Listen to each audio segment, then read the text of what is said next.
Bienvenidos, bienvenidas. Esta es Escena Rock, conversaciones con protagonistas de los 80, que es uno de los ciclos que acompañan a la muestra Los 80, el rock en la calle, invitando en cada oportunidad a distintos protagonistas justamente de esa escena. Ahora vamos a traer una luz más para reforzar un poco, por eso estamos esperando. Pero mientras tanto hago una mini presentación diciendo simplemente que hoy invitamos por el tema de Malvinas, ¿no? Son los 40 años del inicio de la guerra, en realidad el desembarco que después daría lugar a la guerra. Invitamos a Cecilia Flashland, que es una especialista en el tema y que ha trabajado sobre el rock en el periodo de Malvinas, y también a Paya Sosa, que es además de uno de los grandes benefactores de la muestra, porque su colección está en todas las paredes de la muestra y es uno de los que hizo posible que esto exista. Además, él mismo es veterano de Malvinas y entonces nos interesaba también su mirada sobre la relación entre Malvinas y el rock. Y como todo este ciclo lo coordina Lupita Rolón, que lo maneja muy bien, así que yo mejor dejo la palabra y los dejo con ella. Gracias. Buenas noches, gracias también Gabriel por comandar esta posibilidad de que el rock entre acá en un museo que tiene otra tradición y que estamos al aire libre, que es otra noche amable por el clima y demás acá. Es una fecha también muy especial porque además de estos 40 años, hacer una lectura del rock como contracultura en este aniversario nos invita a repensarnos también, a ver qué deudas tenemos y a ver si sigue siendo el refugio, el rock con el que soñamos o nos imaginamos o nos encontramos muchas veces 40 años atrás. Así que gracias por haber venido, ojalá que lo disfruten mucho.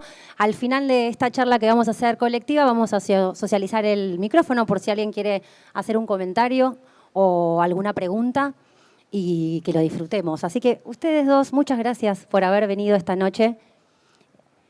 Bueno, esto que empecé a decir acerca del rock como refugio, si nos centramos en los 80, podemos pensar que era una manera nueva de encontrarse el mismo rock que en los 70 había tenido algunos estivos de magia de inicio o de iniciación y demás, que se fue viendo truncado por una dictadura que también atravesó y que, digamos, operó en la configuración de toda una generación que después nos preguntaremos dónde está hoy o en qué terminó.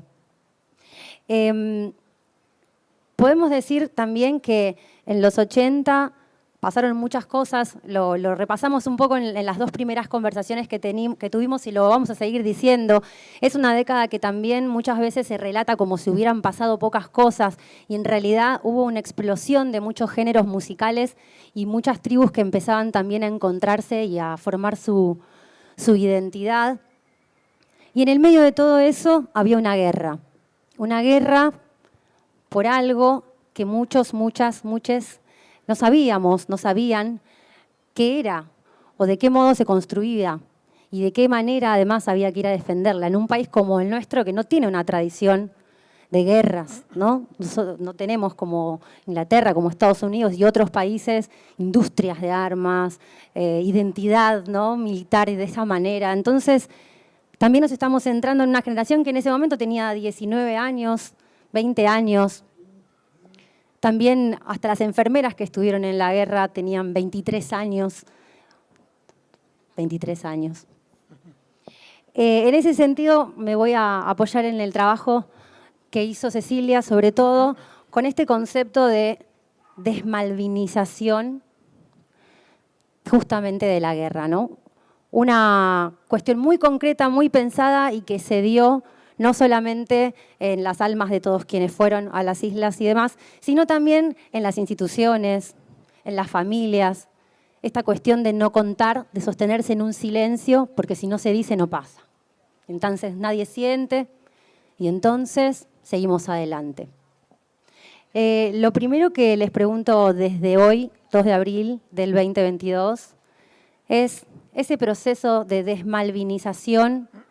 ¿En qué momento del repaso de esta historia personal y trabajada, elaborada y analizada, lo encontraron más explosivo? ¿En qué momento se dieron cuenta que lo que estaba sucediendo no era solamente que alguien no podía hablar o no quería hablar del tema? No sé si quieres empezar vos, Cecilia. Bueno, buenas noches. Una alegría estar acá, invitada. por Gabriel, un querido compañero, y también por la importancia de que se haga esta muestra en el Museo Histórico. A ver, el concepto de desmalvinización se empieza a utilizar durante los años del alfonsinismo y se usa por un consejo que le da un asesor de Alfonsín, que básicamente le dice, a ver, si vos vas a poner en la escena de los 80, esa escena de recuperación democrática, esa escena donde no solamente habían sido derrotados los grandes movimientos emancipatorios de los 70, sino que la sociedad estaba atravesada por el terrorismo de Estado, le dice este asesor Alfonsín, a ver, si vos traes la palabra Malvinas después de la guerra de 1982, vas a estar convocando algo del orden de la violencia y algo del orden que tiene que ver con las luchas antiimperialistas. Y vas a estar también convocando una acción de las Fuerzas Armadas que, si bien después fue rechazado, tenemos que recordar que la dictadura había llevado adelante otras hipótesis del conflicto, por ejemplo la del Beagle, y eso no concitó el apoyo popular y sí lo concitó la Guerra de Malvinas.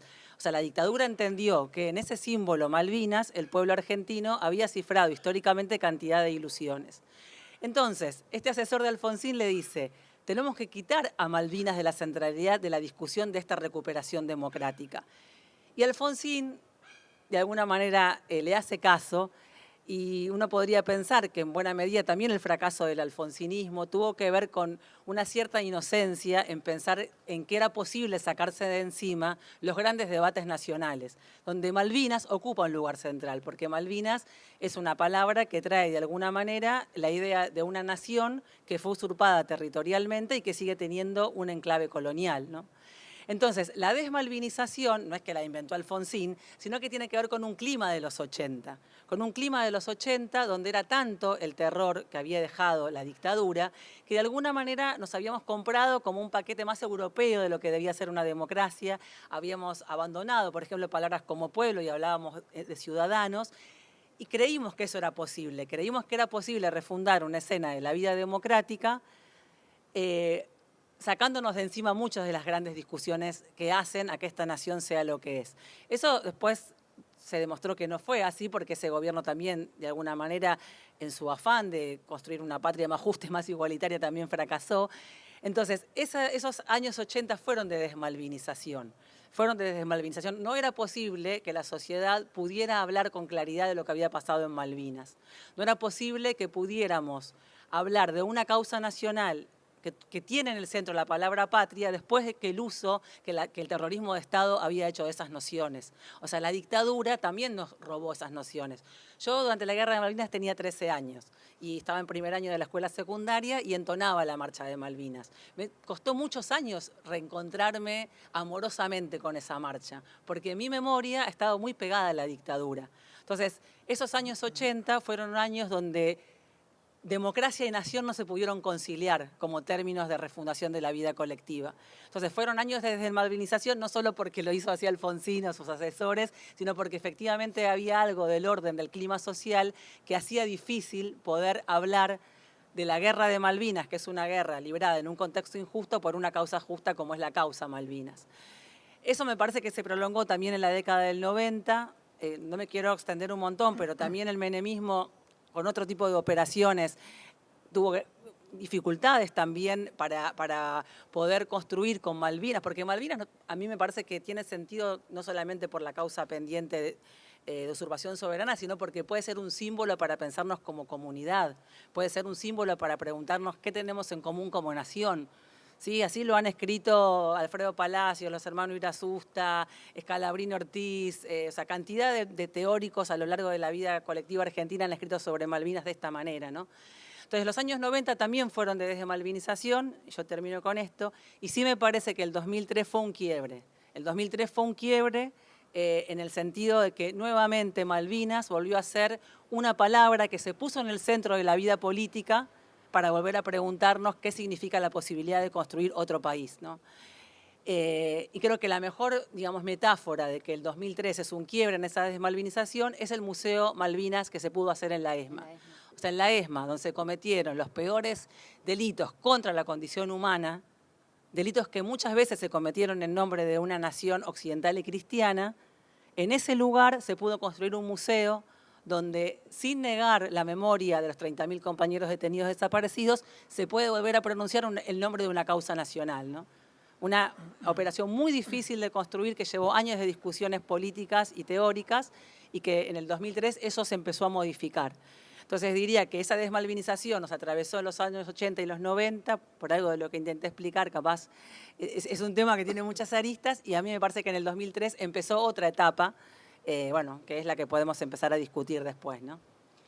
Paya, antes de recibir tu respuesta, quería contextualizar que vos desde los 12 años y demás estabas como curtiendo el rock de algún modo, yendo a recitales, escuchando bandas, ya sabiendo que querías ser parte, ¿no?, de una manera más activa de toda esa escena en construcción. Sí.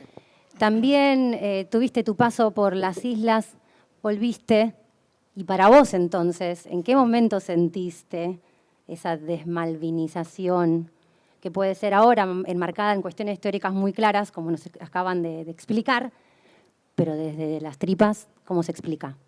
Qué lindo que habla, doctora. Bueno, primero, perdón, buenas tardes o buenas noches. Es un honor grandísimo estar aquí y sobre todo cuando me invitaron a participar del museo, una locura hermosa que el rock argentino esté en el Museo Histórico Nacional. Después de todos los palos que nos comimos desde pendejos, digo, y de todas las cagadas a pedos de papá y mamá, cuando se inauguró, yo emocionado miré al cielo y dije, papá, mamá, mirá dónde está el nene. Porque obviamente, y no, ¿a dónde vas a ir? No, cortate el pelo, no, sacate esa campera.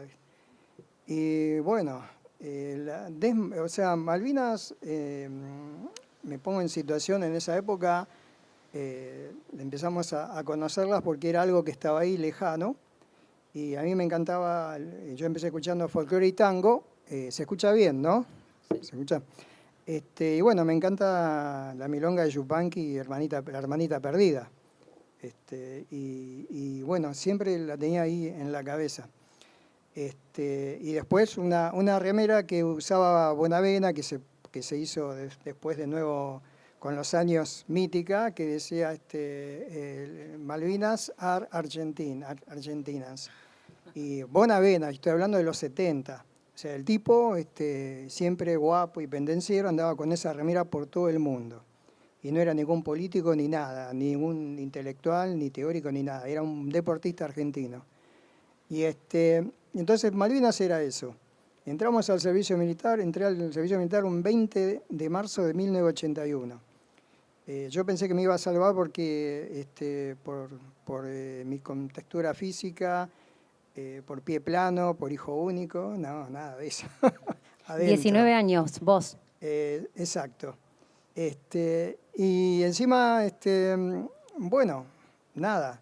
Me acuerdo que mi padre me dijo, yo soy de la época de que nos criaron duramente, que la palabra vale, las mujeres y los niños son sagrados, y que los hombres no lloran. Y mi viejo me dijo, yo nunca te puse una mano encima, no hacía falta, me miraba nomás, pero ahí te van a poner una mano y te la vas a tener que bancar. El primer día del servicio militar, estando de civil, firmando la planilla, me dieron un sopapo que me dio vuelta la cara, así. Y yo lo único que atiné a hacer fue hacer así y ponérsela, y vi, viste, no sé, Dios me iluminó, vi la tira, las estrellitas, vestido de verde, miré así, todo de verde, mirándome así, ¿qué vas a hacer?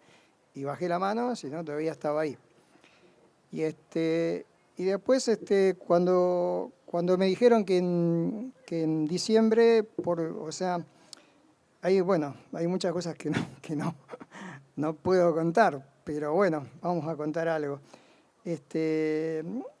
En diciembre me dijeron, bueno, que por mi muy buena conducta, porque así como, entre paréntesis, me quisieron hacer cagar en el cuartel por unas cuestiones internas, zafé y cumplí todo lo que me dijeron y entonces tenía que salir de baja.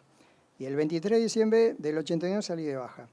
Cuando salíamos de baja, 3 éramos nomás, el jefe del batallón decía que no teníamos que viajar, que tratemos de no irnos del país porque íbamos a entrar en conflicto, pero en conflicto con Chile. Estas cosas no las tendría que contar, pero bueno, me cago. Pasaron 41 años de silencio, de un puto silencio. Entonces nos miramos, digo, ¿qué onda, no? Bueno, pasamos las fiestas, fue cuando fue el tema de la toma de Malvinas, la recuperación de Malvinas, ya todos nos dijimos, bueno, listo, a volver. Y la televisión te llamaba, no había celulares, alguno que otro tenía un teléfono en la casa, entonces volvimos. Te enteraste por la televisión que estabas en la lista. Exacto. Entonces, claro, yo estaba mirando el noticiero con mi vieja y mi vieja. Y claro, mi vieja se puso a llorar y dije, bueno, yo me enteré, ponerle un domingo a la noche me fui. O sea, fui de vuelta al cuartel. O sea, me preguntaban, ¿no tenías miedo? O sea, ¿no te hiciste el boludo? ¿Viste? No, a esa edad no pensás en hacerte el boludo. Pensás en que tenés que cumplir, más que por la patria, por tus compañeros. O sea, acabas de salir, te llaman, loco, y bueno, es honor. O sea, y fue la primera vez que me sentí hombre. Ridículamente, ¿no? Porque después decís, por eso después yo rechazo la palabra héroes, loco, qué sé yo, ¿viste? Porque, o sea, la palabra héroes, decís. Sí, porque, a ver, es la primera vez que hablo en público sobre este tema, y la última vez, y lo acepté porque vengo desde el palo del rock, desde mi lugar en el mundo. Entonces yo digo, yo no elegí ir a Malvinas, fue un lugar al que me mandaron. Entonces el rock sí es mi lugar. Entonces cuando me convocan desde el rock, entonces sí, abrazo Malvinas. Y la desmalvinización empezó, ¿sabés cuándo empezó? ¿Cuándo? Cuando bajamos, cuando nos traen al cuartel, en el Unimog, que así se llamaban los camioncitos, cruza el cuartel a paso de hombre. Entonces nos vamos tirando. O sea, el cuartel es largo, pertenezco al batallón logístico 10 de Villa Martelli, tristemente célebre. Ahora es Tecnópolis. Y cuando fui a Tecnópolis a trabajar con las bandas de rock me dio mucha tristeza no ver mi cuartel, a pesar de todo, ¿no? Y bueno, el Unimog iba a paso de hombre y nos íbamos tirando. O sea, no llegamos a que cubra las 5 cuadras para llegar a destino. No, nos fuimos bajando y bajamos al pavimento y nos abrazamos al pavimento. Ahí empezó la desmovilización. Y cuando llegás al barrio, que viste que te despedían, viste, o bueno, veías en la tele que todo el mundo... o sea, no existe, viste, no existía, eras una sombra. Yo siempre dije, nos pusieron abajo de la alfombra. Yo me quedé abajo de la alfombra. ¿Cómo te reencontraste cuando volviste y demás después de esos 2 meses con esta escena rock?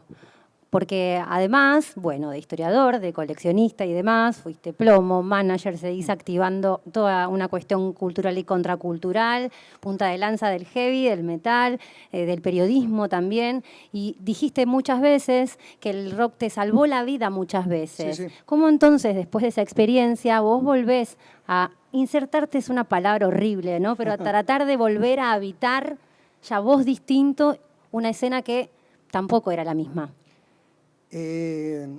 No, nuevamente el rock. Hasta el rock nos acompañó en Malvinas. Escuchando música. Sí, totalmente. Yo, a ver, llegué a mi barrio y realmente ayer estaba dando una clase de rock y dictadura a los chicos del secundario de primero a tercero, chicos de 12 a 15 años, y les quería inculcar lo que es estar afuera, lo que es estar exiliado, lo que es que te corran de tu tierra. Entonces, una manera de decirle lo mismo que nos dijo el general en la arenga, ahora se dice coaching o charla motivacional, ¿no? Bueno, esa era una arenga que claro, que te decía, estar afuera es estar fuera de tu lugar, de tu terruño. Entonces, quería explicarle eso, cómo la dictadura echó a gente, desterró a gente, nos impuso el terror y el temor, de maneras diferentes. O te llamaban y te decían, te vamos a matar, o te ponían una bomba en tu casa o en donde vos ibas a tocar. Y esa gente de mierda, a la cual yo ya estaba, viste, del otro lado, porque ya a los 12 años ya era rockero, tuve que cumplir y encima me mandaron al carajo. O sea, muy, muy loco todo eso. Y al volver, bueno, me abracé, así como, no te digo que me abracé a mi calle, ¿no?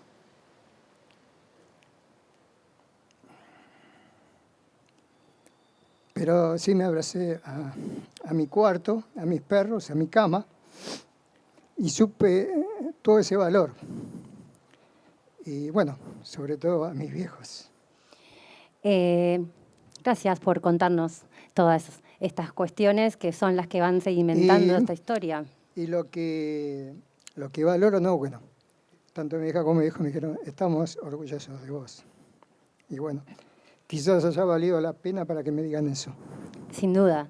Y además por todo lo que hiciste después hasta el día de hoy, llevando y militando y poniendo el cuerpo también.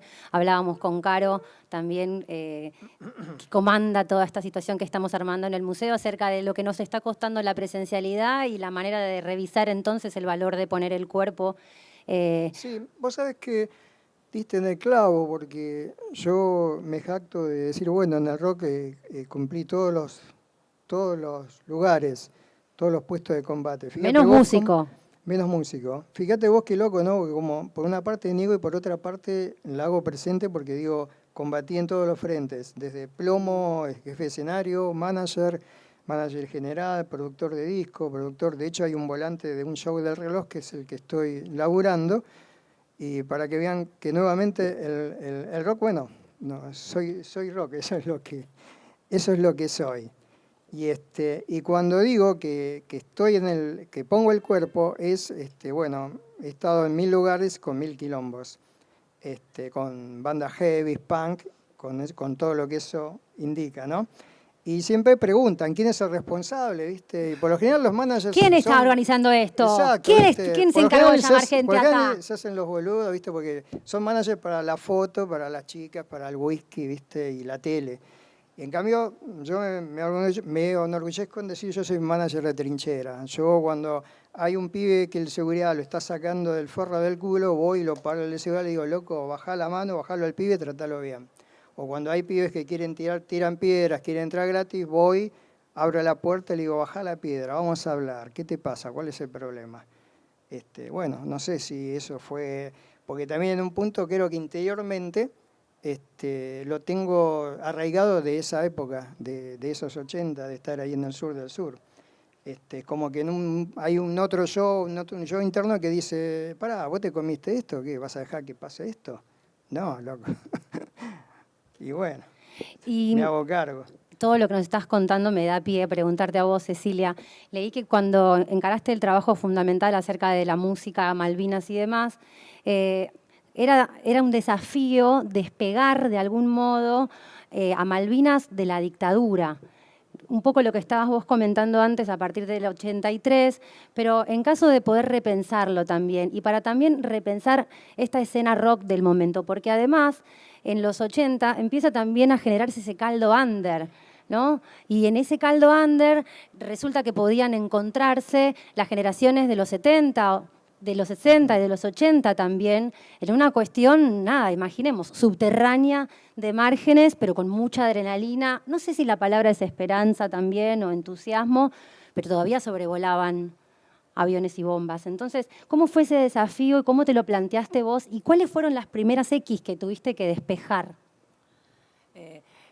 Primero me da risa esta charla que se llama Protagonista de los 80, porque no sé si hablar de las cosas que recuerdo que yo viví de las como dos. Joven o más Sí, de lo sí. que después traté de pensar. No, porque también cuando fue la Guerra de Malvinas yo iba a una escuela que es la Escuela de Obras Sanitarias, que era una escuela secundaria con orientación deportiva, que es donde se hizo el Festival de la Solidaridad Latinoamericana. Exacto. Y se hacían muchos recitales en ese tiempo de la guerra, y a nosotros nos mandaban nos sugerían que fuéramos vestidas de blanco, color de la paz, con una alcancía para juntar cosas para los soldados. O sea, que también obviamente que o sea, eso que vos me preguntás de si se puede escindir la dictadura de la causa Malvinas, en un punto es bastante difícil en términos de memoria, porque también está muy imbricada. Ahora, sí me parece que digamos, que cuando uno piensa en Malvinas, yo he tenido la posibilidad, trabajando en el Ministerio de Educación de la Nación, de recorrer todo el país. Yo trabajo de profesora y con docentes mucho, dando charlas y capacitaciones sobre Malvinas. Y a mí sí me impresionó, digamos, que así como las marcas que el terrorismo de Estado dejó en el territorio nacional son diferenciadas, hay lugares de la Argentina que creen que pueden prescindir de la memoria del terrorismo de Estado, que dicen acá no pasó nada, ¿no? Aunque después cuando uno indaga un poco más, eso no es así. Lo mismo pasa con Malvinas, ¿no? Malvinas tiene una memoria muy diferenciada en distintos lugares del territorio argentino. Entonces, pensar la relación de Malvinas y dictadura, por momentos está imbricada, pero por momentos también uno puede pensar que Malvinas trae la memoria de la guerra, pero también trae una memoria de más larga duración histórica, que tiene que ver con, bueno, es un territorio que fue usurpado en 1833 y que en diferentes momentos de la historia argentina, distintos jóvenes la hicieron suya para dar también otras batallas. Yo hoy, cuando estábamos en el Museo Histórico, el papá de mi hija hizo un documental sobre el robo del sable de San Martín, ¿sí? Los jóvenes peronistas, durante un periodo dictatorial, previo a la dictadura del 76, se robaron el sable histórico de San Martín, y esos jóvenes de la juventud peronista creían que una forma de defender la soberanía era, por ejemplo, robar el sable y llevárselo a Perón, y otra de las cosas que imaginaron, que protagonizaron en el año 1966, fue el operativo Cóndor. Así que fue secuestrar un avión que tenía por destino Río Gallegos y desviarlo hacia las islas, aterrizar en Malvinas y hacer allí una serie de gestos simbólicos. El primero tuvo que ver con, ustedes saben que nosotros cuando nos referimos a los lugares de Malvinas hay nombres que están en disputa. Los británicos le dicen Puerto Stanley, nosotros le decimos Puerto Argentino, y en algún momento también soñamos con rebautizar ese lugar como Puerto Rivero. Puerto Rivero trae la memoria del gaucho Antonio Rivero, que es un gaucho que se sublevó junto con...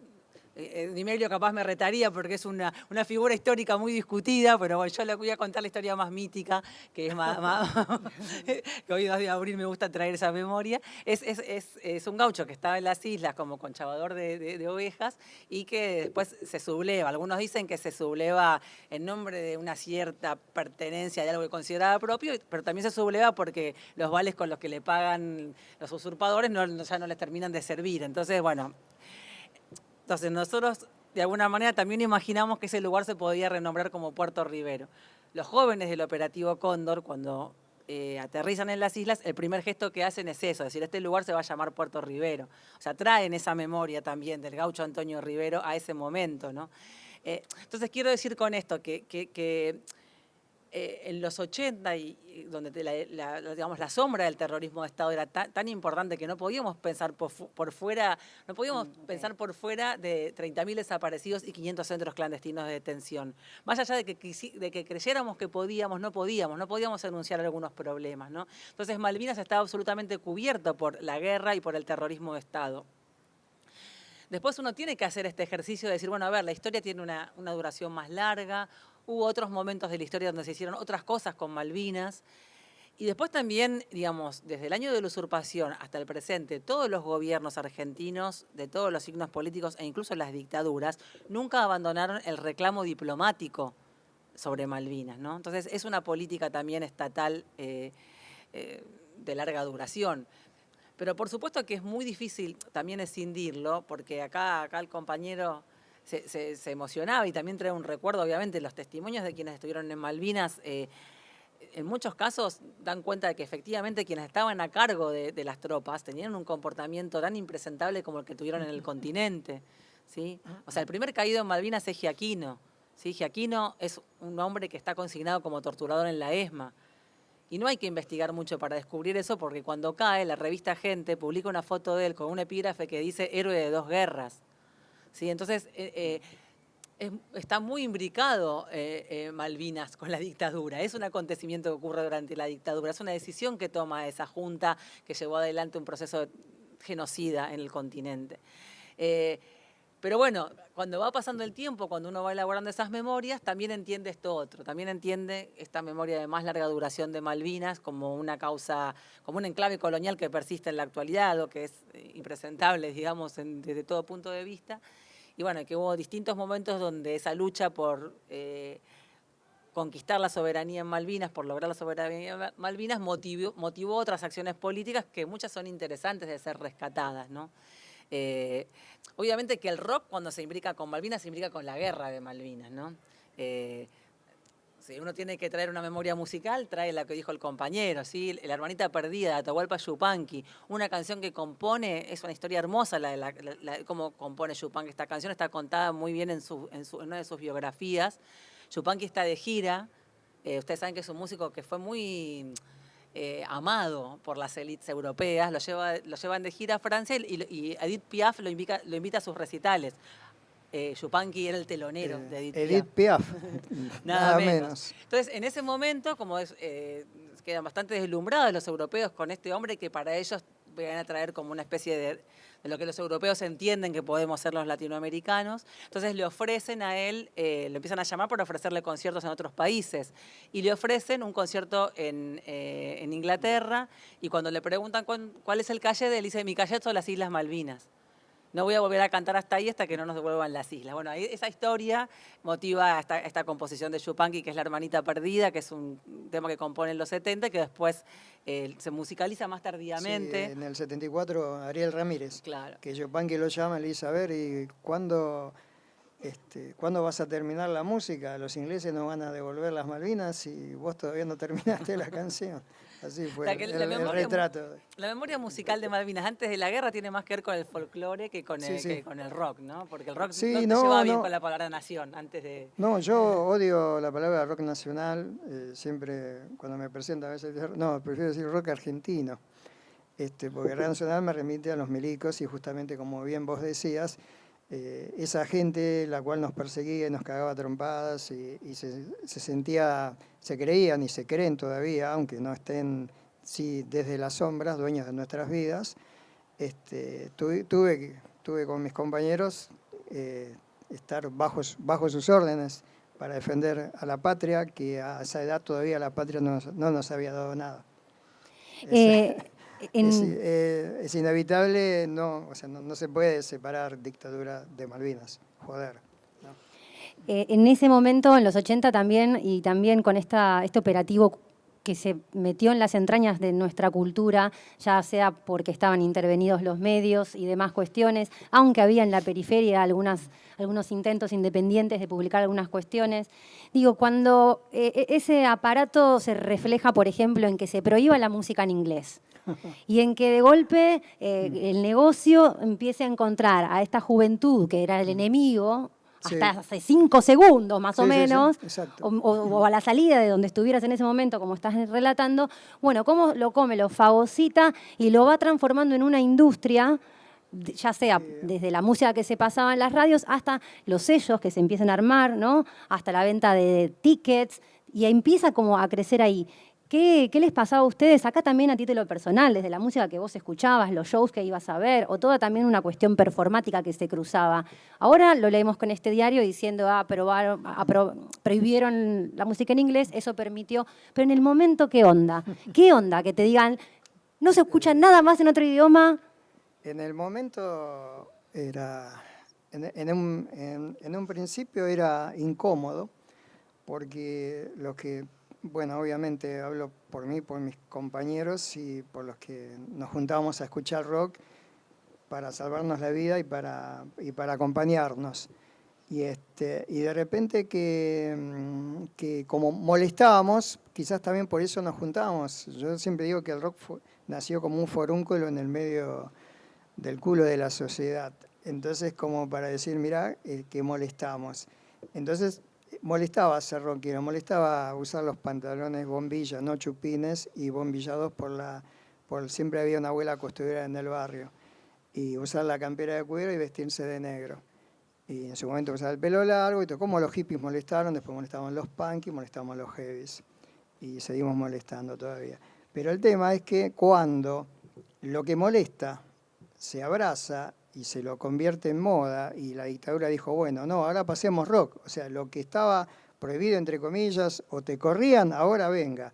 Yo me acuerdo que las puteaba lo de las radios, porque digo, cuando nosotros te llevábamos el disco, pasaban una vez de compromiso, después lo tiraban. Y después ese disco que tiraron lo iban a buscar, y te llamaban, che, ¿cómo era la banda que que tenías, ¿cómo era tu amigo que había sacado un disco? Pasámelo, claro, ¿por qué? Porque como ahora tenían que pasar música en castellano, no cumplían las 24 horas de programación con la música. O sea, unos hijos de puta. O sea, primero te dijeron, no, no sirve, y después sí, ¿viste? Empezamos a servir. Entonces, claro, por un momento era hasta bueno la difusión, pero otro lado era una mierda, porque decía, loco, molestabas y ya no molestabas más. Y encima estabas siendo cómplice, sin quererlo, de algo bueno. Y ahí yo peleo siempre con los músicos y con los periodistas y con los sellos discográficos también. ¿Por qué? Porque gracias a eso se rearmó todo un gran quilombo del rock argentino. Gracias a eso se empezó a pasar en las discotecas. Gracias a eso empezamos a ir a los lugares donde nos echaban, porque yo siempre viví en el conurbano, entonces íbamos a Capital, a las discotecas, que no las voy a nombrar, ya no existen más, pero ni merecen que hagan propaganda, no, porque me dice 1.58, son negritos, listo, ok. No tenés el Levi's 505 etiqueta roja, tenés un Wados, viste, un Kansas. No sé si alguno usó un jean de eso. No me dejen solo, por Mucha favor. gente siento... Gracias. Entonces, claro, y después volvías con tu banda a tocar o a managerar o a trabajar, a armar, y encima te pagaban, ¿viste? Y yo dije, qué buena esta revancha, ¿no? Y entonces ahí surge el boom y surge que, claro, como pasaban las bandas en discotecas, empezaron a surgir los shows.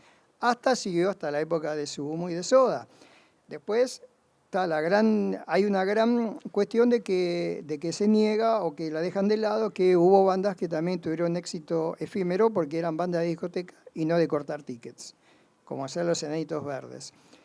Jamás presentaron un teatro, presentaron un disco, jamás, porque era banda de discoteca. De hecho, están viviendo en México y son números unos.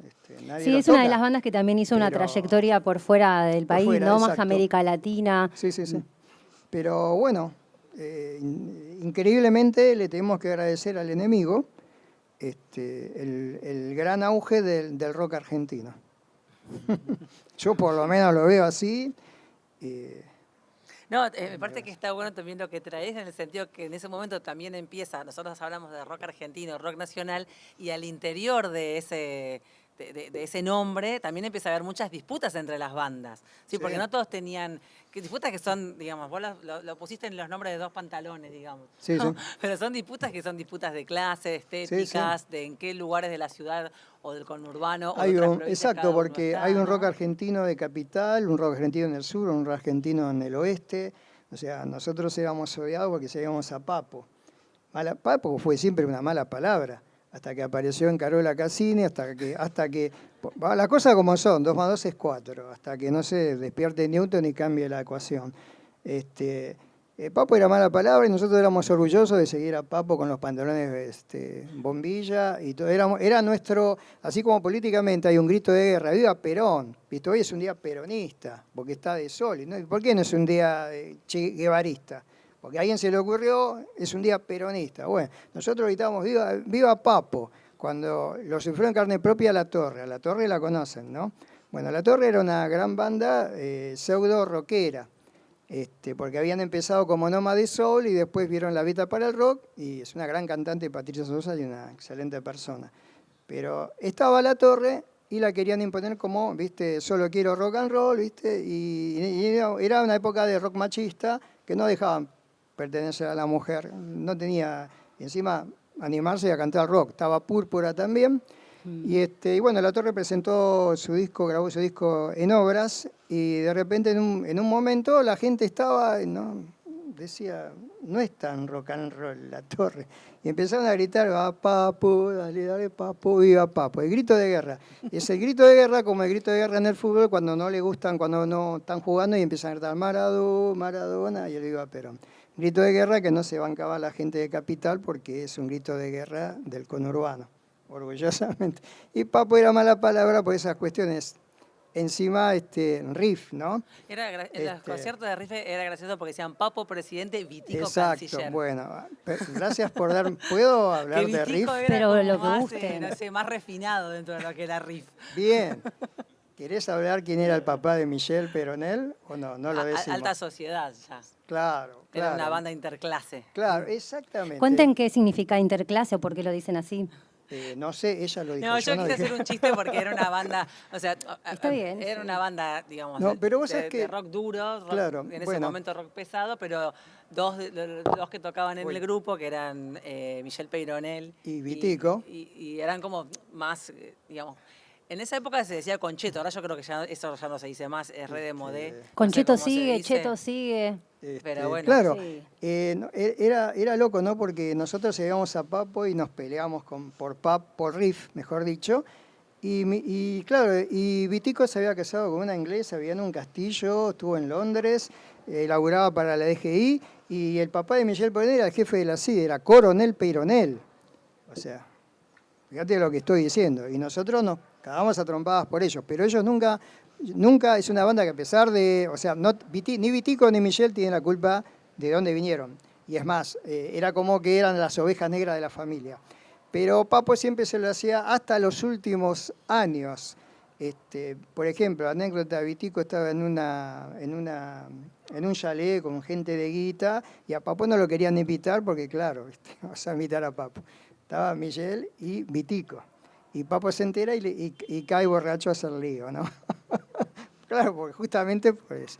Pero bueno, es así. Y igual no se salvaron por esa ser de esa cuna y han caído presos y han cobrado también. Pero también yo siempre reivindico a Riff como la banda que, más que B8, la banda que nos acompañó y que nos enfrentó contra la dictadura. 81, 82, era la época del primer disco de Riff, del segundo, y el cantar Mucho por hacer, No detenga su motor, era tremendo. Era un ejército negro cuando íbamos a los shows, y era el ejército negro contra el ejército verde, porque en los shows de rock, en el primer show que no, digamos shows, que se cantó Se va a acabar la dictadura militar, fue en los shows de Riff.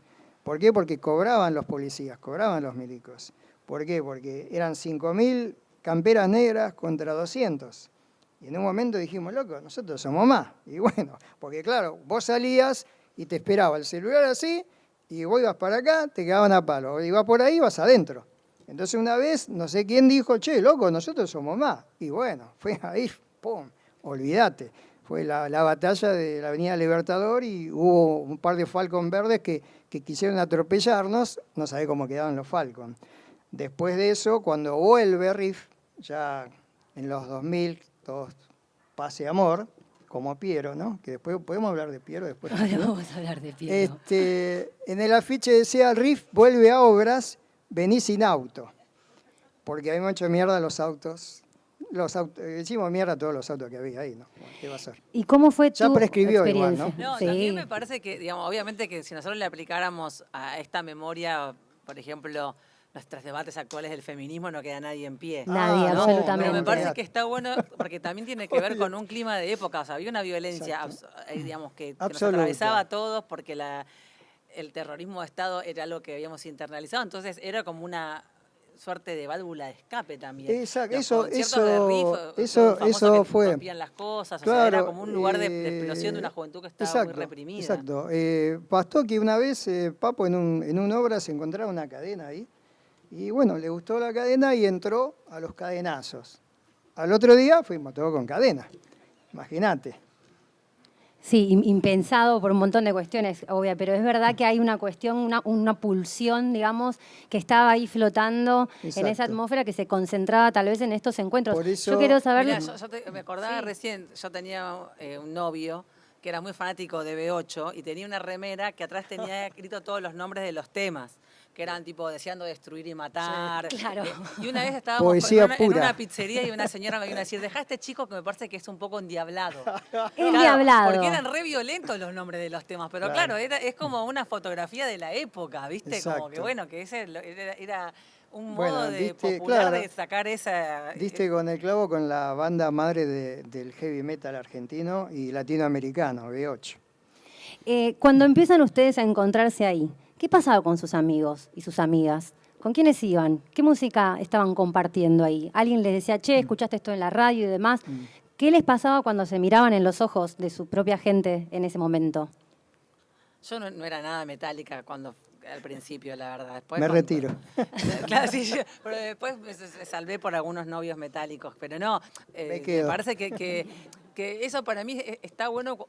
A mí me pasa mucho cuando doy clase a los pibes más jóvenes. Bueno, vos te tenés que situar en un lugar donde no tenías redes sociales, no tenías internet, tenía pocas radios, o sea, la circulación de la música era completamente diferente. O sea, la circulación de la música tenía que ver con el objeto disco, que era un objeto, digamos, que uno podía darle un tratamiento casi como un libro, digamos, del orden de los temas, ver el arte de la tapa, o sea, era realmente como algo que era una mediación muy necesaria para llegar a eso. Y después estaban, sí, por supuesto, los recitales también como un lugar de los 80 muy importante para la socialización, para encontrarte, para estar. Sí, qué sé yo, acá estamos muy cerca de Cemento, de un montón de lugares que también capaz es más sobre fines de los 80, pero que sí, que empiezan a ser lugares, digamos, así como había una politización importante en los 80, que me parece que después viró en un desencanto, ¿no? El alfonsinismo generó una gran ilusión colectiva y un desencanto bastante importante, sobre todo cuando se sancionan las leyes de obediencia debida y punto final, que ahí me parece que hay una baja muy importante, sobre todo entre los jóvenes, de esa ilusión en que la democracia podía transformar la sociedad, y el rock empieza a ser otro lugar para encontrarse, para estar, para divertirse, para excederse. ¿Y cuál es la bomba que tiró esta guerra sobre esa escena de rock de los 80? ¿Puedo contestar la anterior? Sí, por Porque supuesto, fabuloso. Me estás Estamos haciendo bloom. Organizamos toda la entrevista. Claro, ¿no? Me están desorganizando todo. O sea, no, perfecto. Es como hacer radio. No, porque además. vos me preguntabas qué escuchaban tus amigos. Sí, claro, ¿qué pasaba con Bueno, tu yo era gente? el único que escuchaba rock entre mis amigos, por eso me pusieron paya. Por cómo me vestía, qué escuchaba, y me dice, este es un loco, un payaso. Me dice, bueno, entonces yo lo que hacía era educar. Iba a los cumpleaños de 15 de mis compañeras de secundaria con mis vinilos. Entonces, después que pasaban toda la música que pasan en los cumpleaños de 15, no voy a decir la que pasaba en aquella época, porque Guaguancó, el Cuarteto Imperial, Sergio Denis, Catunga, no me dejen solo, por favor. Las risas acompañan, por lo pronto, gracias. Las risas en las cabezas, ahí. Yo caía con los discos de Pescado Rabioso, Almendra Manal, o sea, todo bailable, ¿no? Papos Blues. Y después de que terminaba no era Carnaval Carioca, pero bueno, después que pasaba la fiesta, iba DJ Paya, DJ Paya, y ponía, y charlaba y le explicaba. ¿Y se quedaban, se copaban ahí? Sí, amanecíamos. Se generaba algo, claro, entonces. estaban esperando que yo llegue. Es más, cuando yo llegaba no me dejaban pasar, por más que se usaba una tarjeta de invitación en el salón de fiestas y nunca me dejaban pasar. ¿Con la tarjeta y todo? Con tarjeta y todo. No, hay un muchacho acá vestido raro con disco y dice, no, es el Paya, que tiene que pasar. Y bueno, ahí pasaba. Y después, bueno, claro, después iban a los shows conmigo y bueno, después cada uno ya empezó a escuchar y era, como decía ella, el objeto. ¿Viste? Ahora me da bronca. El otro día, el último disco de Carajo, Corbata me regala el disco, un libro, ¿no? Che, qué bueno el libro, le digo, cuero, tapa dura, fotos plastificadas, impresionante. ¿Y el disco dónde está, boludo? Le digo, no, el disco está acá, tenés que escanearlo. ¿Vos me estás cargando, Corbata? Digo, que yo tengo que escanear para escuchar tu disco. ¿Vos me estás cargando? No, boludo, es así, tenés que... No, bueno, ahí lo tengo, todavía no lo escaneé, porque no tengo memoria en el celular, todo un bardo, ¿viste? Bueno. Entonces, claro, esa época agarrabas el disco, tapa doble, como los que están acá, iba a traer uno, pero bueno, no, o sea, tampoco... Y digo, yo le digo romanticismo, amor a eso, a ver, fíjate si era tapa doble, tenía un sobreinterno con las letras, dónde fue grabado, quién tocó, y bueno, nosotros cuando no teníamos plata, éramos menores y no podíamos ir a ningún lugar, nos juntábamos en las casas de algunos, porque siempre venían a casa, y mientras tomábamos Coca-Cola, a veces pintaba con un Fernet, y algún cigarrillo, y leíamos y pasamos amaneciéndonos, leyendo la pelo, y mirando los discos y escuchándolos. Era todo una ceremonia, era una comunión.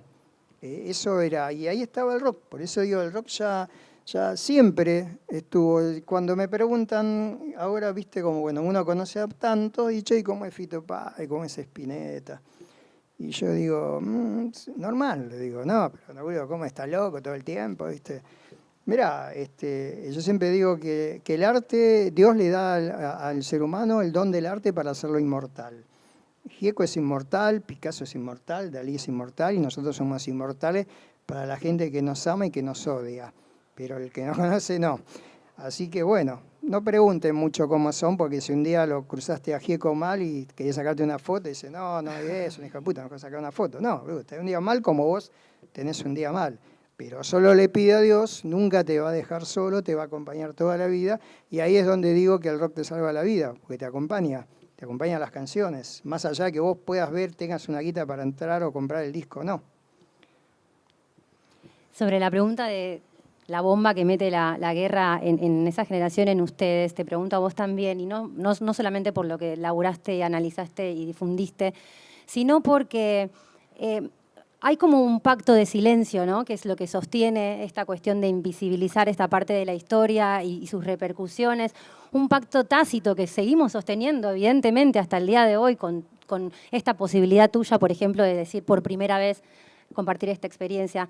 En ese sentido, ¿vos te acordás de hablar con tu gente de esto? Decir, che, tal fue a la isla, tal tiene miedo de que le toque ir a la colimba, o no sé, algún amigo, alguna amiga, digo, estaba ese run run, esa historia flotando ahí entre ustedes mientras tenían alguna posibilidad de escucharse un buen disco, de fumarse un porro, de ir a un recital, o estaba alejada. Cecilia. No, yo tenía 13, todavía era un poco más chica, digamos, no fumaba marihuana a los 13 años. No vos, qué bien, no lo hagan a los 13 años. No, porque... No, la verdad, digamos, en mi memoria también yo vivía en una casa con una madre muy militante, mi mamá participaba muy activamente en un sindicato docente, entonces también, digamos, había en relación tanto al Mundial en su momento como a la Guerra de Malvinas después, una conciencia muy mi mamá nunca me dejó ir a celebrar eso, incluso yo lo vivía con cierta incomodidad porque sí, mis vecinas iban y demás, claro. O sea, era muy... o sea, un discurso muy antidictadura todo el tiempo. Entonces, de las pocas personas, me acuerdo de Fabián Bustos, que es un chico que fue a Malvinas, que el padre después organizó un grupo de madres y de padres que acompañaron a los soldados durante la guerra, que mi mamá lo conocía. Me acuerdo de ese caso, digamos, pero siempre era una memoria muy atada al dolor de la dictadura, ¿no? Yo no estuve cerca de personas que consideran un honor ir a Malvinas. También que eso también hay muchos soldados que cuando recibieron esa convocatoria lo vivieron como la posibilidad de salir de sus pueblos, como la posibilidad de una aventura, como una honra, digamos. Eso también hay que reconocerlo porque para muchos soldados fue así. Yo tenía como esa visión muy de la dictadura por lo que pasaba en mi casa, ¿no? También, perdón, para introducir lo que vas a decir, es verdad que hay, y esto también vos lo fuiste analizando y compartiendo, distintas lecturas de la situación por parte de quienes estuvieron ahí. Claro. El ejemplo que mencionaste antes respecto, por ejemplo, de Tecnópolis, incluso la ESMA, ¿no? Cuando se debatió acerca de hacer el espacio de memoria, verdad y justicia en la ex ESMA, había quienes decían, acá no puede haber alegría, había quienes decían que sí. Entonces, encima estamos hablando de algo que tiene que tener lugar para estas cuestiones, y sobre todo si las viviste en una primera persona. Claro, el tema es que, a ver, vos dijiste ESMA. Cuando fuimos con el otro show a tocar a la ESMA, yo entré y sentí un frío infernal. Sentí un frío y al toque me di vuelta así porque sentí que me estaban mirando, ¿viste? Y la verdad que a mí me chocó, ¿no? Que, o sea, no lo vi como una victoria tocar ahí. Lo vi como entrar en una oscuridad increíble. Después hay una palabra, contexto, ¿no? ¿Viste? Cuando haces las notas y sí. No, me sacaron de contexto. Y en realidad después, en realidad es grosso el contexto, porque otro fue a ver un show a la ESMA y lo disfrutó, de repente, ese mismo show del otro show. Y yo sentí eso, y encima lo único que sí me aflojó, me dio calidez, es que habíamos ido temprano y todos los músicos cayeron con sus hijos. Era, como nos pusimos de acuerdo, como estaban todos en familia, ¿no? Y yo, obviamente, cuidando a los papás y después cuidando a los chiquitos porque estaban ensayando. Claro, y tenían que tocar después. Claro, entonces él estaba ahí, no, vení para acá, Carlito, y Carlito se iba para allá y yo ya estaba, loco, pará. Entonces, en ese contexto, cada uno habla desde lo que le tocó vivir y de su historia y trata de ponerse en el otro lado. Pero bueno, en casa, por ejemplo, mi viejo quería que hubiese sido Milico. Le falló, ¿no? Y obviamente odiaba el rock y todo eso hasta que, bueno, vio que el nene iba y venía normalmente, en estado normal, entonces, bueno, aceptó eso. Y mi mamá siempre apoyando y viendo, viste, que no me metan nada raro, ni siquiera en el rock ni en lo otro. Nosotros, bueno, obviamente, teníamos guardados los libros del Che Guevara, de mi parte, y de mis viejos, la Perón, ¿no? Y había que, de eso no se habla, no, ya está. Y después, bueno, y después me tocó el tema de Malvinas, de eso no se habla. Yo dije, nos pusieron abajo una alfombra, yo me quedé abajo de la alfombra. Después, de repente, apareció de nuevo Malvinas en el Mundial del 86, cuando le ganamos a Inglaterra y las barras bravas los cagaron a trompadas a los hooligans. Y bueno, y era la cuestión esta o sea, nos cagaste Malvinas, pero nosotros, viste, algo te vamos a hacer. Sí, o me mataste un amigo, exacto, un hermano. Sí, o sea, nosotros no gritamos el gol. Gritamos por nuestros compañeros. Decíamos las diferencias así sociales y que yo siempre, de estos momentos me acuerdo siempre de mi compañero, Ventanita Herrera, que no había terminado la primaria y le faltaban dientes, por eso le habíamos puesto Ventanita. Y él no tenía problema, se reía, ¿viste? No tenía problema, mostraba. Entonces yo me acordé de él en una época que se me habían faltado los dientes, porque claro, ya había cumplido 60, me ha agarrado varias veces a trompadas en su momento, y bueno, el tiempo te cobra la factura y se me caen los dientes y a veces no tenés para arreglarlos. Aparte yo le tengo terror al dentista. Entonces yo me acordaba de Ventanita, que Ventanita no tenía problema y se reía. Y digo, loco, Ventanita, yo también. Mira. Y era como reivindicar a Ventanita que se quedó ahí en Malvinas. Y digo, qué sé yo, la bomba pasó de que no, es como, a mí, yo por una parte negaba y mi cuerpo por otro lado lo gritaba, porque varios años dormía, o sea, yo no me acuerdo de nada, pero sí mi viejo y mi vieja, que venían a mi pieza y me veían porque escuchaban gritos y yo estaba dormido, pero apuntando, gritando, ¿viste? Como un loco. Y claro, no sabían qué hacer, me acostaban, después me decían, después hablaban en esa época no había psicólogos, ¿viste? No eran mandarlo al psicólogo, ¿no? Claro. Bueno, también eso, me sumo a esto. No hubo una política tampoco para recibirlos. Fue una cuestión de ir y volvieron acá y no hubo nada planeado, nada pensado en ningún término, ¿no? ¿Sabes lo que? Yo dejé de encontrarme con mis compañeros porque cuando te enterabas así, Carlito se pegó un tiro. Eso quedó loco. ¿Y qué le va a decir? Yo trataba de acompañarlos con el rock. Yo escuchaba las canciones y bueno, íbamos a shows y bueno, la vida sigue. Nadie, y encima uno se enoja con la vida, se enoja con el entorno, ¿viste? Pero después con los años te das cuenta que el entorno no tiene la culpa de lo que te pasó, ¿viste? Entonces decís, bueno, y loco, vos no tenés la culpa de lo que me pasó, ¿por qué me la voy a agarrar con vos si me contestaste mal, ¿viste? Porque uno tiene una carga de odio infernal, que bueno, y tristeza que la tenés que sacar de alguna manera. Nosotros después seguíamos viendo a Riff, ¿viste? Seguían a los cadenazos. Y seguíamos a los cadenazos y lo sacamos de esa manera. Si no, todavía, ¿viste? Estábamos, no sé en qué. Y vuelvo a reivindicar a Riff, porque el primer show, porque también hablamos de Charly García, que, ok, está todo bien con Charly. Pero, por ejemplo, cuando hace poco me preguntan, ¿por qué no hablas un poco de qué te pareció el show de Charly, que fue ¿En el festival? En Ferro, en Ferro, cuando nos bombardean en Buenos Aires, sí, que lo citábamos, le digo, la verdad que yo no tengo humor, la ironía me revienta, me reconozco de mal humor, gruñón.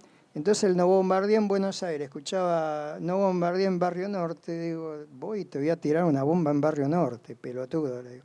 ¿Pero por qué? Vamos al entorno. Yo vivo en conurbano, vivo a Papo, donde vivo, Parque San Martín, Merlo, estaban los carteles que te decían cómo intervenir ante un bombardeo. Parque San Martín, Merlo. Estamos hablando de la Guerra de Malvinas, ¿ok? ¿Pero por qué? Porque en el Parque San Martín había un radar gigante, uno de los más grandes de Latinoamérica. Y era un blanco, como también el tanque que no sé qué tiene todavía, ahí en Constituyente de General Sí. Paz. No sé si tiene gas o qué, pero Dulce bueno, de leche si vuela tiene. eso, vuela medio... Y si volaba el radar ese, también. Entonces digo, y me dice, no bombardean Buenos Aires. Digo, ¿viste? No. Entonces, por eso sigo amando a Papo, que era más directo y no era tan irónico como él. Pero bueno, obviamente. Pero García es un intocable, pero lo tocaron, porque en esa medio como se y después cuando iba a hacer el show gratis acá en Puerto Madero, cuando Puerto Madero no era lo que es hoy, que iba a tirar iba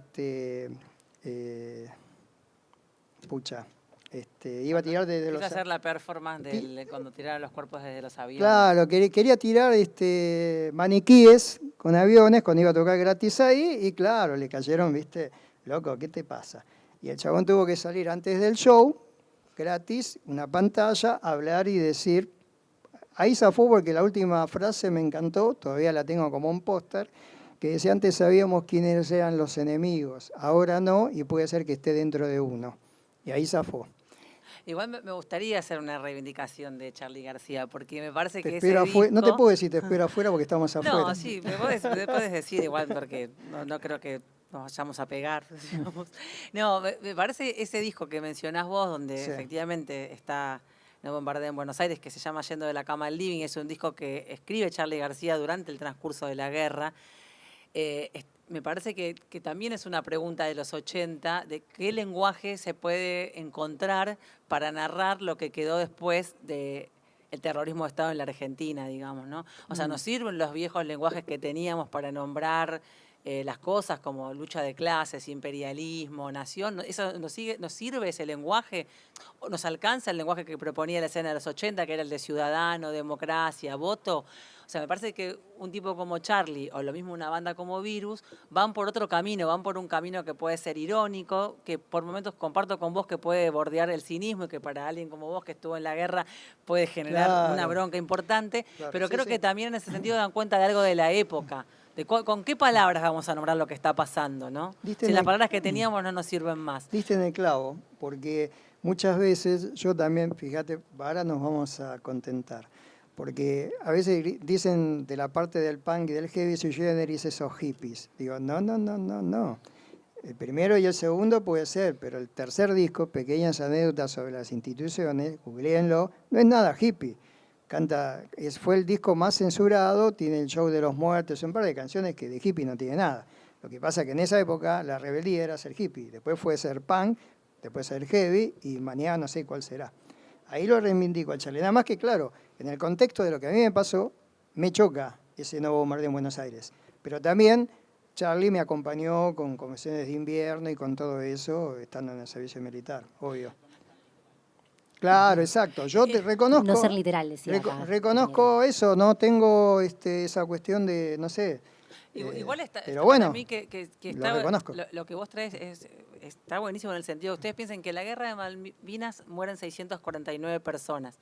En la escena de la posguerra hasta hoy los suicidios son cerca de 400. O sea, efectivamente esos soldados que volvieron de la guerra de Malvinas tampoco encontraron un acompañamiento social para poder nombrar y ubicar su experiencia de guerra y su dolor. Y las agrupaciones de excombatientes, que a veces porque también hay que pensar que así como a veces algunos se fueron hacia el rock, otros se suicidaron, también el excombatiente se convirtió en un sujeto político. Hay agrupaciones de excombatientes que han dado grandes batallas en estos años, en estos 40 años, y consiguieron cosas muy importantes. Pero esos excombatientes les costó mucho encontrar un lenguaje para que sus demandas no quedaran pegadas, por ejemplo, a un Zaineldin, ¿sí? Y tampoco quedar en lugar de la pura víctima. No fue fácil para ellos porque tampoco fue sencillo para la política de los 80 y los 90 hacerle un lugar a esas voces. Entonces me parece interesante esto que estamos charlando en el sentido, bueno, ¿cuál es el lenguaje con que había que hablar de esto? Efectivamente fue un problema. Charlie lo encontró diciendo, bueno, a ver, después de todo lo que pasó, lo único que puede hacer un tipo es ir de la cama al living. Es lo único que puede hacer. Afuera no hay nada. O sea, de la cama al living. Ese, que es una especie de disco que dice, bueno, acá se viene un individualismo feroz. O sea, acá se viene el mercado y el individualismo, ¿no? Uno podría pensar que Charlie lo está celebrando, pero también podría pensar que lo está denunciando, que lo está mostrando, que lo está compartiendo para que también uno lo pueda pensar como un problema, ¿no? Pero yo creo que ese es un tema con los excombatientes y con la experiencia de Malvinas. ¿Cómo contarlo? ¿Cómo contarlo con un lenguaje político que se pueda hacer cargo de ese dolor enorme, de esa injusticia enorme que es la guerra y que fue la experiencia de estos compañeros, compañeras también, porque hay veteranas de guerra, sí, que fueron a Malvinas, ¿no? O sea, que en ese sentido Charlie está poniendo luz sobre ese tema, ¿no? Que cuál es el lenguaje que necesitamos para eso. Él siempre ha sido un gran denunciante.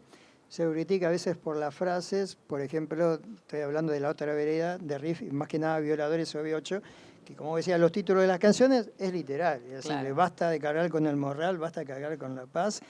Y Violadores decía, bueno, en Comunicado 166, una de las mejores canciones dedicadas a Malvinas, en época de Malvinas, sí, que salió después, bueno, porque no le dejaron sacar tampoco Represión, tuvo que salir después de 3 años. Pero bueno, eso era directo, a la nuca. Los otros eran más poéticos. Hay un intocable en el lenguaje, que es el señor Luis Alberto Spinetta, ¿no? ¿Quién le va a decir algo a Spinetta? ¿Quién? Una tarea similar. Reconozco públicamente que yo fumé porro, toda la cosa, pero nunca escribí nada con Spinetta. Y un día le dije, Luis, yo probé lo que vos probaste, pero nunca vi lo que vos escribiste. Digo, ¿cómo es? Contame, ¿viste? No lo sabremos nunca, pero lo podemos seguir escuchando. Hay una última pregunta antes de convidar si alguien quiere decir algo más. Y parados, paradas, parades, desde el presente entonces, y tratando de ver de qué manera se puede seguir rompiendo ese pacto de silencio que va a cumplir unos 40 años. Les pregunto, tenemos el ejemplo de Canal Encuentro también, que dirigís y que hace un rato comentaste, me lo habías contado a mí también, que pudiste viajar por el país y que fuiste a las islas durante una semana con una escuela, con alumnos de sexto y séptimo grado. Y lo traigo a esta mesa como una posible posibilidad, redundancia, y dupliqué, para romper este pacto. En este caso, bueno, desde un medio público además, y también bajo la estela de ese cambio de paradigma político que da el gobierno de Néstor Kirchner después del 2003. Desde ese lado te convido a vos la respuesta y desde el tuyo también, desde este museo itinerante de rock, que es el único que tenemos que seguir llevando vos para todos lados, de qué manera se puede construir para justamente seguir quebrando este silencio del que hablamos. Yo igual diría que se habló mucho sobre Malvinas, no es necesariamente silencio lo que hubo, capaz para mí hubo incomodidad de encontrar, poder escuchar, no siempre hubo silencio porque si uno busca, hay mucha literatura, no hay banda de heavy metal que no tenga una canción sobre Malvinas, ¿no? Y bueno, y como decías vos, sí, desde el 2003 hay una política pública de Malvinas, sobre todo en el terreno educativo. Nuestra ley de educación nacional, que ustedes saben que la Argentina tiene un sistema educativo federal, cada provincia decide más o menos lo que va a enseñar, pero nuestra ley de educación nacional tiene un artículo que prescribe que hay que enseñar en todas las escuelas argentinas del tema Malvinas. Y dice, bueno, ¿qué tiene que salir de la escuela? ¿Por qué las Malvinas son argentinas? ¿Por qué es una causa nacional y además es una causa latinoamericana? ¿Y por qué la guerra de Malvinas debe ser revisada críticamente porque fue desarrollada durante el terrorismo de Estado? Eso dice nuestra ley de educación, realmente es gloriosa, la banco mucho. Y no, yo tuve, digamos, nosotros desde el canal en el año 2015, o sea, antes que llegue el macrismo, que después hizo una tarea de destrucción de las señales educativas, Encuentro, Paca Paca y Deporte TV, de vaciamiento de las señales, viajamos a Malvinas con una escuela de Río Gallegos, que lleva el nombre de un soldado caído de la provincia, que es José Honorio Ortega. Los chicos de una escuela primaria y chicas estaban reconstruyendo la historia del soldado y como vieron, Río Gallegos es el punto continental más cercano de las islas, o sea que uno se toma un avión chileno, porque es la única aerolínea que viaja, y en 20 minutos llegas a las islas. Entonces ellos planearon, digamos, ese viaje y nosotros fuimos desde el Ministerio de Educación y desde el canal Encuentro para hacer un documental. En Malvinas hay que quedarse una semana, menos no te podés quedar porque el avión te deja un sábado y te busca el otro sábado. Entonces estuvimos una semana ahí con estos niños y niñas, sus docentes y algunos padres, y cada día hicimos alguna actividad para poder conocer, reflexionar y demás sobre todas las aristas del tema Malvinas, la que tiene que ver con la guerra y la memoria de la guerra, por ejemplo, pudiendo visitar el cementerio que hay en Malvinas.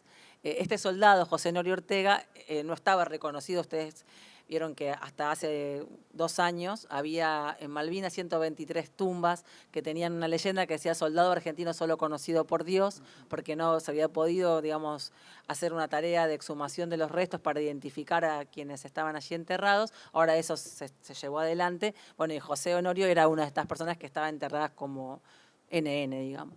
Entonces, bueno, estar en Malvinas fue una experiencia extraordinaria para mí, realmente, más allá de que hay que mostrar el pasaporte y te lo sellan, que es un acto de violencia imperial que duele bastante, estar una semana en las islas con los niños, con las niñas, conociendo, investigando, fue una experiencia hermosa. Les recomiendo el documental que hicimos, se llama Un viaje a Malvinas, y también pudimos en un momento hacer unas tomas donde los chicos caminan por las islas con el delantal blanco, que nosotros lo pensábamos como un ejercicio de soberanía, digamos, porque también la soberanía es poder pensar ese tipo de acciones, ¿no?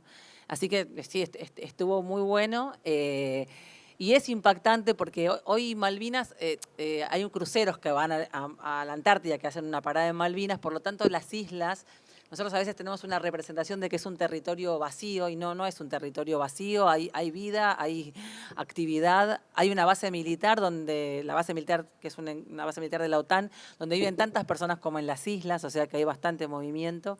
Y esto del crucero, que hace un viaje turístico, hizo que las islas tengan un museo, tengan, por ejemplo, una trinchera reconstruida para que la gente se saque una foto. O sea, es bastante fuerte también eso, porque hay como un vaciamiento en nombre del turismo, de la experiencia de la Guerra de Malvinas, que obviamente es muy impactante para nosotros. Pero bueno, también Canal Encuentro, dentro de su política, que es una política de producir materiales para las escuelas argentinas, para las 65.000 escuelas argentinas, también tiene Malvinas como un eje. Así que les recomiendo que vean su programación. Hoy a las 21 estrenamos un programa que se llama Navegar la historia, Malvinas y el mar, que está buenísimo, son 4 capítulos con la voz de Rita Cortese, que es otra vuelta de tuerca para el tema, tratar de pensar qué significa pertenecer a un país bicontinental con tanta extensión marítima, pensarlo desde ahí también. Así que bueno. Un ministerio del mar, ¿no? También se viene pensando alrededor de eso. Así que bueno, eso, vean la película que está buenísima, Un viaje a Malvinas. Paya, ¿cómo querés cerrar? ¿A qué venía yo? Sí, yo nos fuimos por las ramas tantas veces. No, me encanta. La verdad que estoy muy feliz, estoy muy cómodo, muchas gracias. Sentimientos, ¿cómo se dice? Sentimientos encontrados, ¿no? Porque los que nos abrazamos al rock, también nos abrazamos a un romanticismo político. No me considero, hace años que ya no me considero militante político, sí un militante cultural, un militante de la cultura rock. De hecho, por eso está armado la Expo Rock Argentino, que parte de la Expo Rock que está acá y es la primera y única muestra de rock argentino itinerante.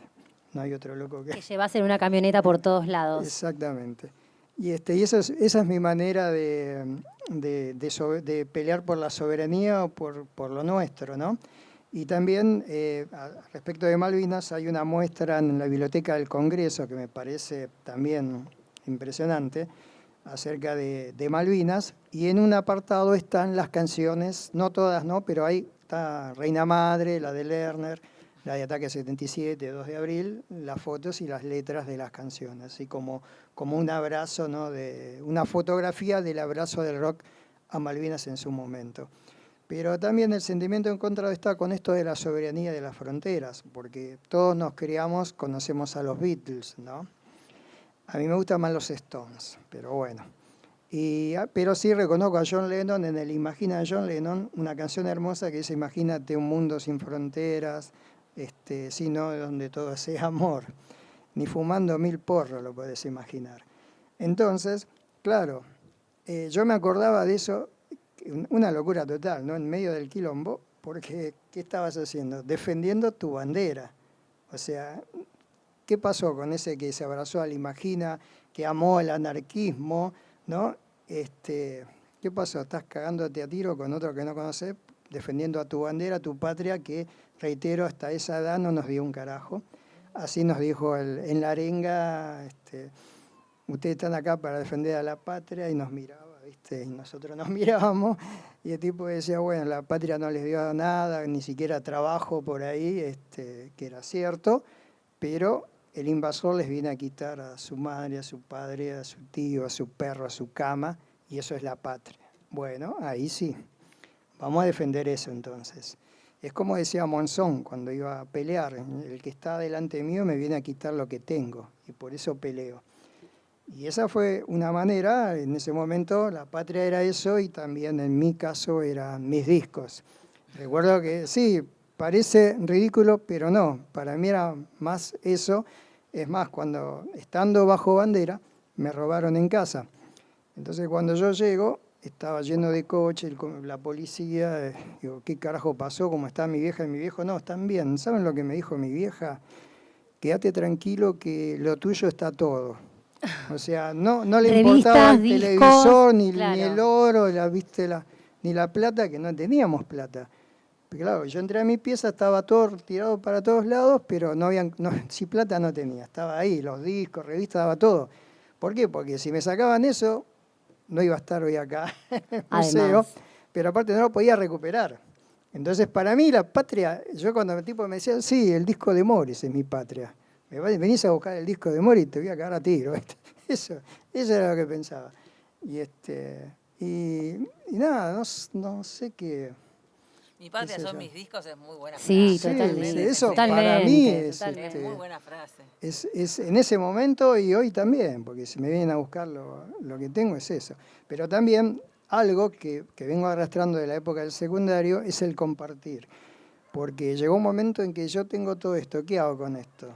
Me tomo un vino y leo el libro, no sirve. Entonces volvió la épica romántica de la secundaria, de la adolescencia, de los 70, de los 80, y esto es a otra escala.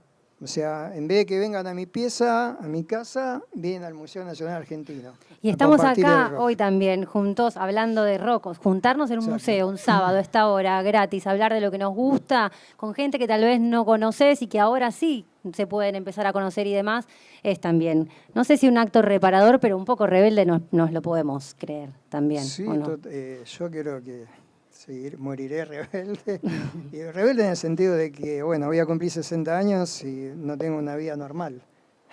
Para la sociedad, ¿no? Para lo que Entonces, te bueno, habían orgulloso de pedido. eso. Exacto, como cantaba Charly García en Sui Generis, aprendizaje. Aprendí a ser formal y cortés, cortándome el pelo una vez por mes, aunque nunca me gustó la sociedad.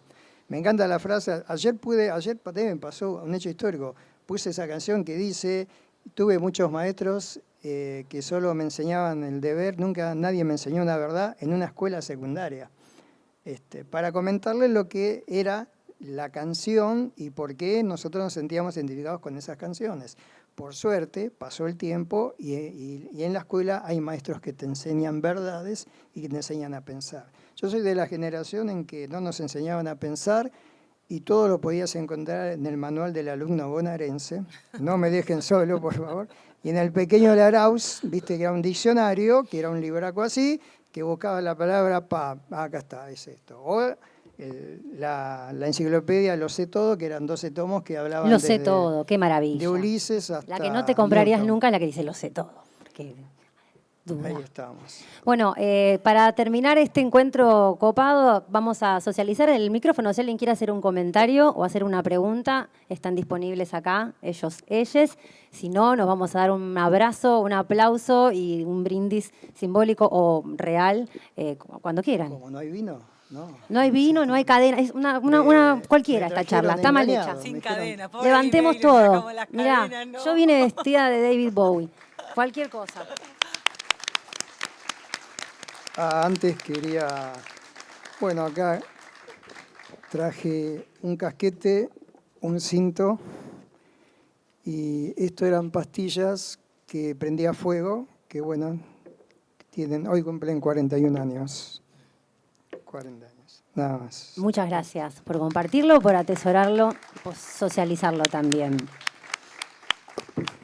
Bueno, si nadie quiere levantar la mano, entonces me toca responder o decirles que se queden atentos y atentas a todas las actividades que está teniendo el museo en el marco del rock de los 80, el rock en la calle, los documentales que se vienen programando los viernes, que a veces, si el clima no acompaña, se mueven para los sábados, y todo lo que va a seguir, porque estas charlas las vamos a repetir los siguientes sábados también. Nos quedan 6 sábados más o menos, Caro. 5, sin contar este y demás. Muchísimas gracias. Siempre nos quedamos sintiendo que faltó algo, que faltó preguntar algo. Y no sé cómo les viene llevando a ustedes la situación, pero personalmente me quedo pensando en las siguientes horas un montón de cosas más. Así que muchas gracias por eso. A ustedes por darnos el don de la palabra y sobre todo el don de compartir. Que bueno, en pandemia nos quitaron, yo siempre saludo en mis escritos hasta el abrazo que viene. Antes saludaba diciendo siempre de pie caminando, pero ¿qué pasa? De repente nos prohibieron el abrazo, nos prohibieron canciones, autores, películas y el abrazo. Joder, bueno, era para protegernos. Y ahora está buenísimo compartir. Y hasta el abrazo que viene.